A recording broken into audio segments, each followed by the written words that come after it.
इस विश्लेषण में हम एक ऐसी तकनीक की पड़ताल करेंगे जो विज्ञान और हमारी महत्वाकांक्षा के बीच की एक बहुत ही महीन रेखा पर चलती है। ये कहानी है आसमान पर इंसानी काबू पाने की और उस कोशिश से जुड़े जोखिमों की। इस सवाल पर जरा सोचिए, क्या हम वाकई उस मुकाम पर पहुंच गए हैं जहां हम आसमान को हुक्म दे सकें, अपनी ही फैलाई हुई गंदगी को साफ करने के लिए बादलों को बरसने पर मजबूर कर सकें? देखिए, ये सवाल अब सिर्फ कोई कविता या फलसफा नहीं रहा। ये आज की टेक्नोलॉजी का, साइंस का और शायद हमारी बेबसी का भी सवाल बन चुका है। हमारी ये कहानी शुरू होती है भारत के दिल्ली से, एक ऐसा महानगर जो अपनी रफ्तार और अपनी जिंदादिली के लिए जाना जाता है। लेकिन हर साल सर्दियों में एक ही दुश्मन के सामने घुटने टेक देता है। एक ऐसा दुश्मन जो दिखता नहीं पर हर सांस के साथ हमारे अंदर जाता है। इसे सिर्फ एक टेक्स्ट की तरह मत देखिए, इसे महसूस करने की कोशिश कीजिए। वो हवा जो आंखों में जलन पैदा करती है, वो गला जिसमें हर सुबह खराश रहती है। ये दिल्ली की सर्दियों की सच्चाई है। गाड़ियों और फैक्ट्रियों का धुआं और साथ में पड़ोसी राज्यों से आता पराली का धुआं, ये सब मिलकर एक ऐसा जहरीला कॉकटेल बनाते हैं जिसे कोई पीना नहीं चाहता पर हर कोई सांस लेने पर मजबूर है। और इसी लाचारी के बीच से एक आइडिया सामने आता है, एक ऐसा आइडिया जो बहुत बोल्ड है, फ्यूचरिस्टिक है और शायद थोड़ा हताश भी।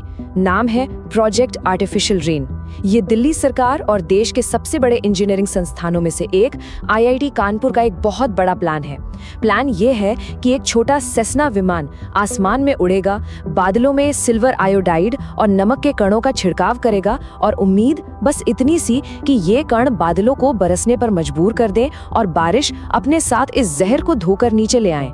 ये साइंस का एक दांव है जो एक पूरे शहर की सांसों पर लगा है। पर पता है, बारिश कराने का ये आइडिया जितना हाईटेक और नया लगता है, इसकी जड़ें उतनी ही पुरानी और दिलचस्प हैं।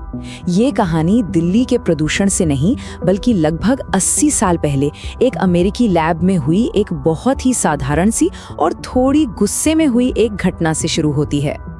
ये साइंस के उन जादुई पलों में से एक की कहानी है जब बड़ी बड़ी खोजें प्लानिंग से नहीं बल्कि किस्मत से होती हैं। ये एक ऐसी आकस्मिक खोज की कहानी है जिसने मौसम के साथ हमारे रिश्ते को हमेशा के लिए बदलने का रास्ता खोल दिया। चलिए कहानी में थोड़ा पीछे चलते हैं। साल था 1946। सोचिए, जनरल इलेक्ट्रिक का एक साइंटिस्ट विंसेंट शेफर एक लैब में नहीं बल्कि अपने घर के फ्रीजर में बादल बनाने की जिद पर अड़ा था और बार बार फेल हो रहा था। एक दिन फ्रस्ट्रेट होकर जब फ्रीजर ठीक से ठंडा ही नहीं हो रहा था, उसने ड्राई आइस का एक बड़ा सा टुकड़ा उठाया और बस गुस्से में अंदर फेंक दिया। और बस उसी एक पल में जो हुआ वो किसी जादू जैसा था। 1 सेकंड में फ्रीजर के अंदर की सारी नमी लाखों छोटे छोटे बर्फ के क्रिस्टल में बदल गई। शेफर की आंखें खुली की खुली रह गईं। उसने गलती से ही प्रकृति का एक बहुत बड़ा राज खोल दिया था। कुछ ही हफ्तों बाद उनके साथी बर्नार्ड वॉन गुट ने सिल्वर आयोडाइड को खोज निकाला, एक ऐसा केमिकल जिसकी बनावट बर्फ के क्रिस्टल से इतनी मिलती जुलती थी कि वो बादलों को बेवकूफ बनाकर बर्फ पैदा कर सकता था। और उसी साल नवंबर में उन्होंने दुनिया के सामने ये कर दिखाया। इंसान ने पहली बार अपनी मर्जी से बर्फबारी कराई थी। वो एक यूरेका मोमेंट था, एक ऐसा पल जब इंसान को यह एहसास हुआ कि वो सिर्फ मौसम का गुलाम नहीं है, वो उसके साथ छेड़छाड़ कर सकता है, उसे अपनी मर्जी से झुका सकता है। समझिए, प्रकृति का एक स्विच अब इंसानी हाथों में था। तो एक फ्रीजर में गुस्से में फेंकी गई ड्राई आइस से लेकर दिल्ली के आसमान में उड़ते विमान तक, ये सफर आखिर तय कैसे हुआ? इस जादू के पीछे का साइंस क्या है? चलिए अब इस राज से पर्दा उठाते हैं। किसी भी चीज को बदलने के लिए पहले ये समझना जरूरी है कि वो काम कैसे करती है।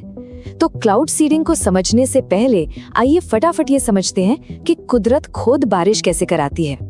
बारिश की कहानी का सबसे हैरान करने वाला किरदार है सुपर कूल्ड लिक्विड वाटर। ये पानी की ऐसी बूंदें हैं जो 0 डिग्री सेल्सियस से भी ज्यादा ठंडी है लेकिन फिर भी तरल है। जी हाँ, जमी हुई नहीं है। सुनने में ये नामुमकिन लगता है, लेकिन हमारे वायुमंडल के ऊपरी हिस्सों में बादलों के अंदर ये बहुत आम बात है। और यही वो जादुई चीज है जिस पर पूरी क्लाउड सीडिंग की तकनीक काम करती है। प्रकृति में जिसे बर्जरॉन फाइंडजन प्रोसेस कहते हैं, बारिश तब होती है जब ये सुपर कूल्ड पानी की बूंदें और कुछ कुदरती बर्फ के क्रिस्टल एक साथ मौजूद होते हैं। होता ये है कि पानी का भाप तरल बूंदों से ज्यादा बर्फ के क्रिस्टल की तरफ खिंचता है, तो भाप बूंदों को छोड़कर क्रिस्टल पर जमना शुरू कर देता है।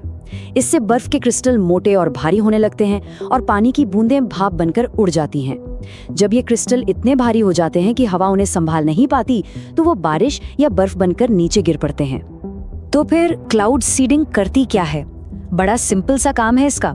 देखिए, कई बादलों में पानी तो भरपूर होता है, पर बारिश शुरू करने के लिए जो शुरुआती बीज चाहिए वो नहीं होते, इसलिए वो बरस नहीं पाते।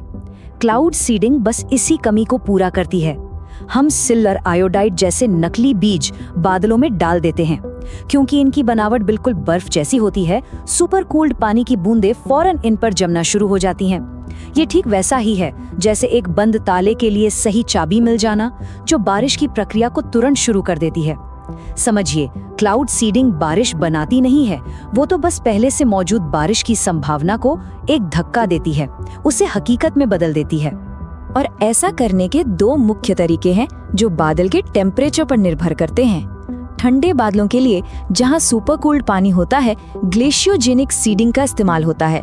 इसमें सिल्वर आयोडाइड जैसे एजेंट बर्फ के क्रिस्टल बनाते हैं। वहीं गर्म बादलों के लिए हाइग्रोस्कोपिक सीडिंग की जाती है, जिसमें नमक जैसे कण हवा से नमी सोखकर बड़ी बूंदें बनाते हैं। ये बड़ी बूंदें फिर छोटी बूंदों से टकराकर और बड़ी होती जाती हैं और आखिर में बरस जाती हैं। यानी हर बादल के लिए एक अलग स्ट्रेटजी। साइंस तो सुनने में काफी सॉलिड लगता है ना, लेकिन यहीं पर कहानी में असली ट्विस्ट आता है। दशकों की रिसर्च और एक्सपेरिमेंट्स के बावजूद एक सवाल आज भी साइंटिस्ट को दो ग्रुप्स में बांटता है। क्या ये तकनीक वाकई काम करती है? इस पूरी बहस की जड़ में एक बहुत ही बेसिक प्रॉब्लम है, जिसे वैज्ञानिक एट्रीब्यूशन प्रॉब्लम कहते हैं। इसका मतलब बहुत सीधा सा है। आप एक ही बादल पर दो एक्सपेरिमेंट नहीं कर सकते। आप ये कभी साबित नहीं कर सकते कि अगर आपने उस बादल में सीडिंग नहीं की होती तो वो कितनी बारिश करता। हो सकता है वो वैसे भी बरसने वाला हो सकता है वो बिल्कुल ना बरसता। ये जानने का कोई तरीका ही नहीं है, और इसी वजह से क्लाउड सीडिंग के असर को नापना लगभग नामुमकिन हो जाता है। इसके बावजूद जो लोग दशकों से ये काम कर रहे हैं, वो सफलता का दावा करते हैं। अमेरिका के व्योमिंग से लेकर ऑस्ट्रेलिया के पहाड़ों तक कई लंबे समय से चल रहे प्रोग्राम्स का कहना है कि वो औसतन 5 से 15% तक एक्स्ट्रा बारिश या बर्फ पैदा करने में कामयाब रहे हैं। ये आंकड़े बहुत बड़े नहीं लगते, लेकिन किसी सूखे से जूझ रहे इलाके के लिए 10% एक्स्ट्रा पानी भी किसी वरदान से कम नहीं है। लेकिन फिर सिक्के का दूसरा पहलू भी है। अमेरिकी सरकार के जवाबदेही कार्यालय जैसी बड़ी संस्थाओं की हाल की रिपोर्ट्स कहती हैं कि सबूत मिले जुले हैं। उनका मानना है कि जिन तरीकों से ये स्टडी की जाती है, उनमें ही इतनी कमियां हैं कि पक्के तौर पर कुछ भी कहना मुश्किल है। तो एक तरफ जमीन पर काम करने वालों का विश्वास है और दूसरी तरफ लैब में बैठे साइंटिस्ट का शक। और अब वापस दिल्ली पर आते हैं। दिल्ली के मामले में ये शक और भी गहरा हो जाता है। देखिए, क्लाउड सीडिंग के लिए आपको सही तरह के बादल चाहिए। ऐसे बादल जो नमी से लबालब भरे हों, बस बरसने को तैयार बैठे हों। लेकिन आयरनी देखिए, दिल्ली की सर्दियों की हवा अक्सर सूखी और स्थिर होती है। ये वही कंडीशन है जो प्रदूषण को जमीन के पास कैद कर लेती है, और यही कंडीशन क्लाउड सीडिंग के लिए सबसे ज्यादा खराब भी है। वैसे अगर इस तरह के साइंटिफिक डीप डाइव्स पसंद हैं, तो हमारा एक और विश्लेषण है दांत इम्प्लांट के बजाय उन्हें फिर से उगाने पर। शायद वो भी दिलचस्प लगे। चलिए, एक पल के लिए मान लेते हैं कि ये तकनीक काम करती है। मान लेते हैं कि हम दिल्ली में बारिश कराने में सफल हो जाते हैं।